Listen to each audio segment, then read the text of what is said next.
그동안 우리는 미사일, 방사포, 핵무기가 큰 무기들이 가장 무서운 것이라고 알았습니다. 그런데 이번에 보니까 작은 것이 더 무섭다는 것을 비로소 알게 되었습니다.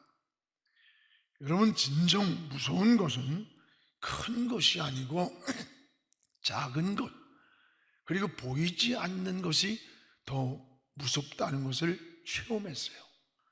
그것이 뭐냐? 코로나 바이러스예요. 이 작고 보이지 않는 세균이 전 세계를 올스탑 시켜버렸어요. 여러분, 하늘길과 국경을 모두 폐쇄시켰습니다.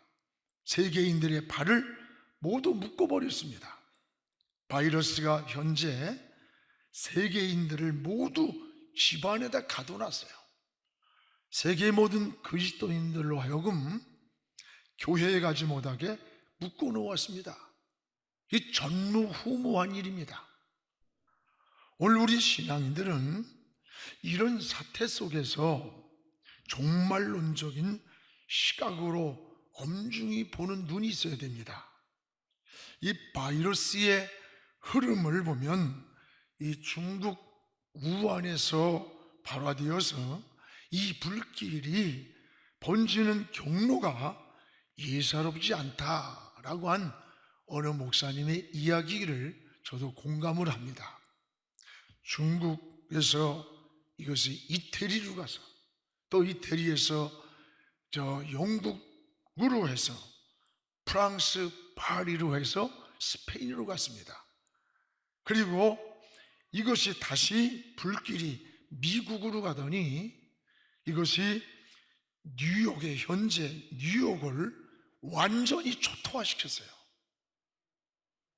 이틀 전에 제 아들이 그쪽에 사는데, 아버지, 우리 일회용 장갑이 없었어요.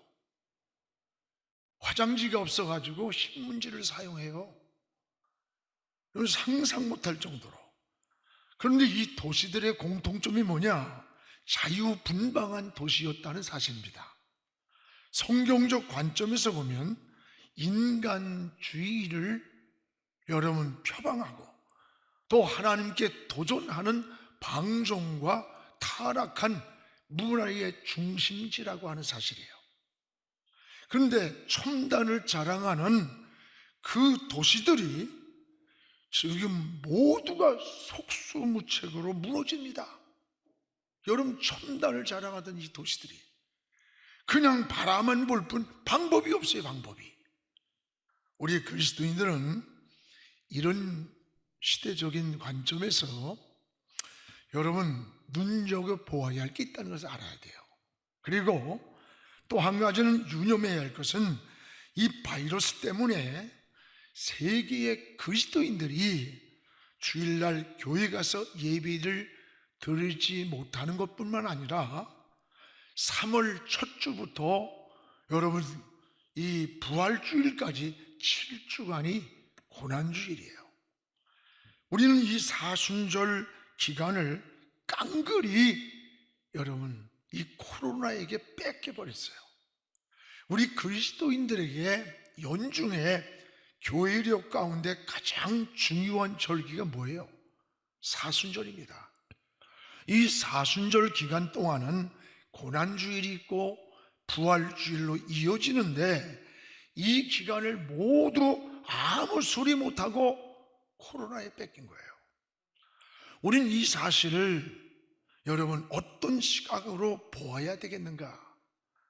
그리스도인들은 세상 사람들이 보는 그런 관점과 기준이 달라요. 세상은 불안과 두려움이라고 말한다면 우린 다른 시각으로 보는 눈이 있어야 돼요. 종말론적인 시각으로 바라보아야 한다는 거예요. 성경적 관점에서 시대를 보는 겁니다. 성경은 우연이 아닌 하나님의 역사의 손길 속에 하나님의 손이 개입되어 있다는 것을 깨닫게 됩니다. 여러분, 새 한 마리가 아사리온에게 팔려가는데 하나님 허락이 있어야 된다는 거예요. 요나서 1장 7절에 보면 요나가 탄 배가 풍랑을 만났습니다. 그때 이 풍랑을 해결하기 위해서 왜 이 풍랑이 일어났느냐, 원인을 깨닫기 위해 배 안에 있는 사람에게 제비 뽑기를 했어요. 그런데 이 제비가 그 많은 사람 가운데 요나에게 뽑힌 거예요. 이게 우연이냐? 아닙니다. 보이지 않는 하나님의 손이 그곳에 개입되었다는 사실이에요.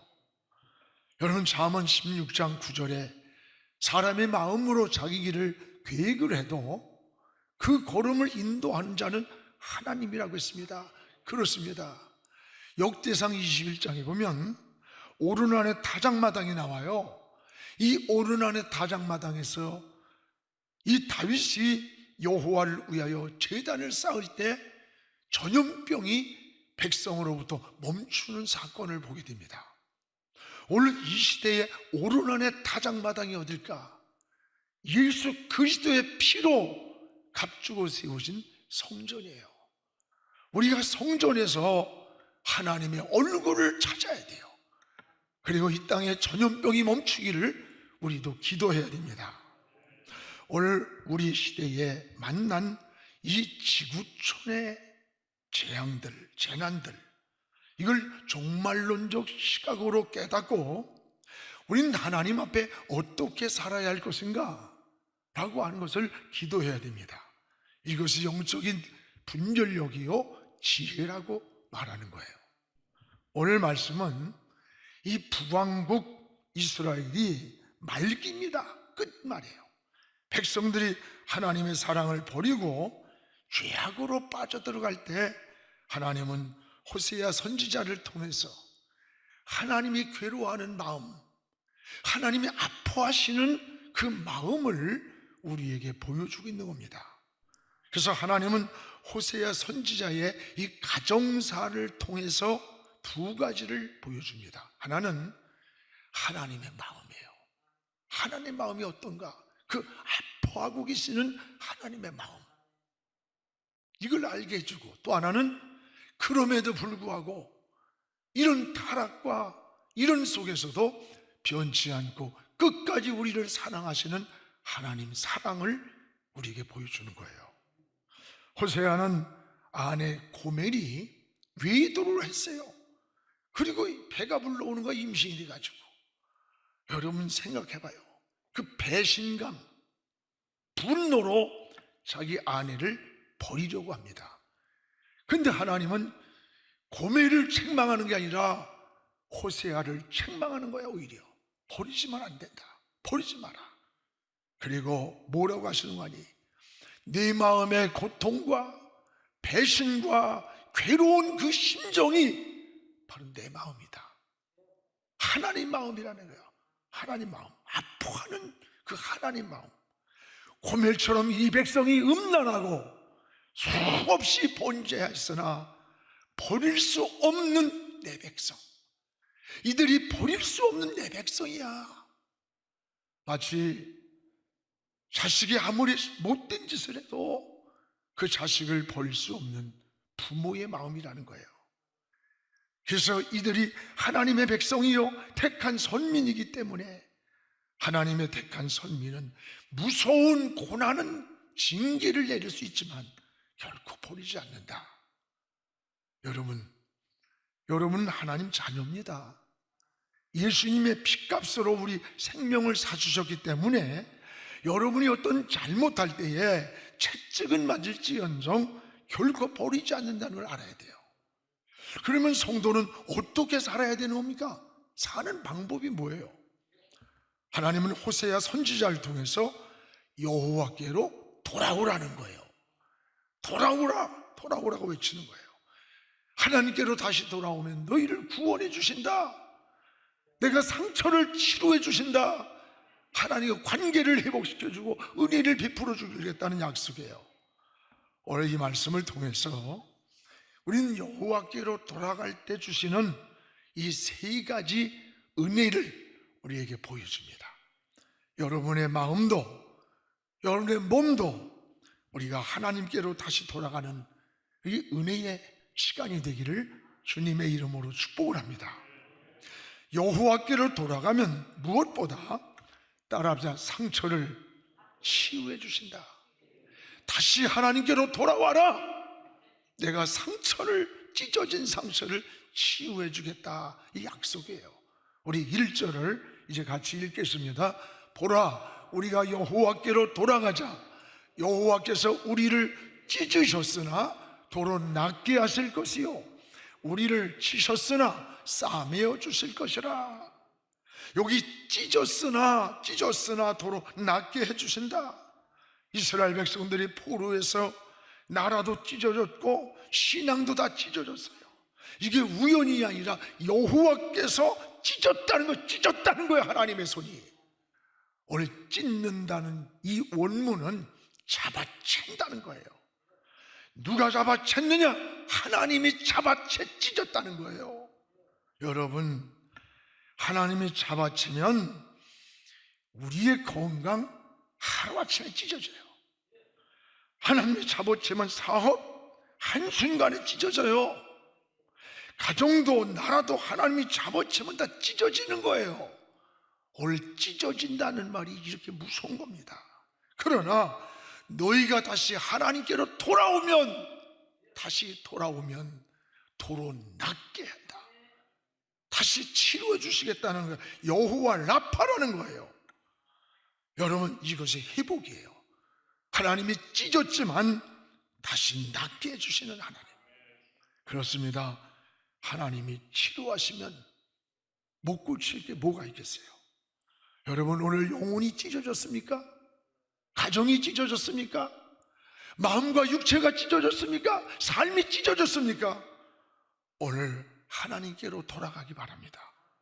하나님께서 찢었으나 다시 낫게 해주시는 치유의 은혜를 누려야 되는 거예요. 우리의 민족도 상처가 너무 많습니다. 하나님이 치료해 주시기를 기도해야 돼요. 또한 여호와께로 돌아갈 때 여기 보면 치셨으나 다시 싸매 주신다. 백성들이 범죄할 때 하나님은 바벨론을 통해, 때로는 아말렉을 통해서 몽둥이로 사용해서 치셨어요. 그럼 다시 하나님께로 돌아올 때 싸매 주시는 하나님의 사랑을 보여주는 거예요. 그렇습니다. 사는 길이 뭐예요? 오늘 하나님께로 돌아가는 거예요. 하나님께로 돌아가면 사는 거예요.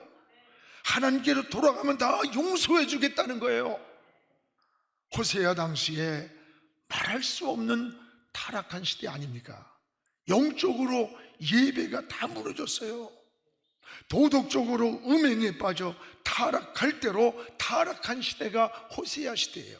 그런데 오늘 우리가 살고 있는 이 시대도 다를 바가 없다는 걸 알아야 돼요.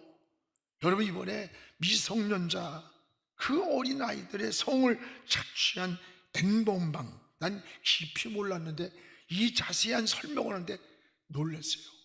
칼로다가 살을 찢어가지고 노예라는 글씨를 살에다가 새겨놓고, 그리고 살을 파고 애벌레를 몸에다가 거기다가 넣어놓은대요. 살 속에다 애벌레를.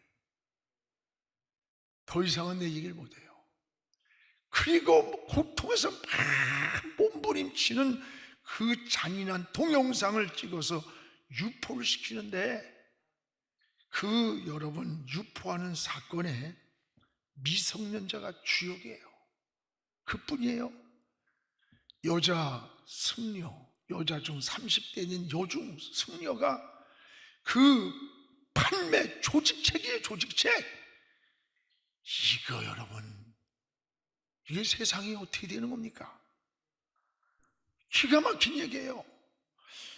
아마 이제 또 누가 나올지 온통 세상이 그냥 음란으로 온통 빠져버렸어요. 여러분, 특히 우리 청소년들, 여러분 자녀들 부모 말 들어요? 안 들어요. 선생님 말 안 들어요. 왜 그러냐? 인권이라고 하는 굴레 속에서 방종하게 만들었어요. 말 안 들어요. 학교에서 아이들 못 가르쳐요. 부모가 자식을 마음대로 얘기를 못해요. 방종하게 만듭니다.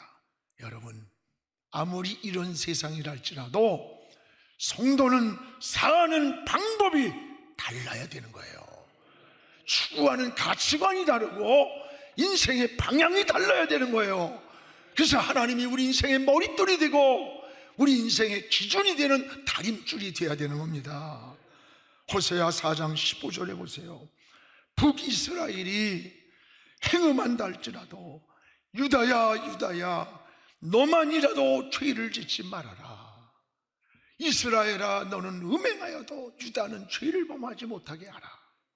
당시 이스라엘이 남북으로 갈라졌어요. 북이스라엘은 반복되는 죄를 지으면서 하나님의 권면에 귀를 기울이지 않는 거야. 그때 하나님께서 뭐라 그러냐? 이스라엘이 다 범죄한다 할지라도 유다야 유다야 너만이라도 범죄하지 말아라. 저는 이 말씀을 묵상하면서 막 가슴에 비수가 꽂히는 것 같아요. 세상이 다 타락한다 할지라도 너만이라도 죄짓지 말아라. 다른 사람이 타락한다 할지라도 너 혼자만이라도 신앙을 지키고 믿음을 지키라 이거예요. 그거예요.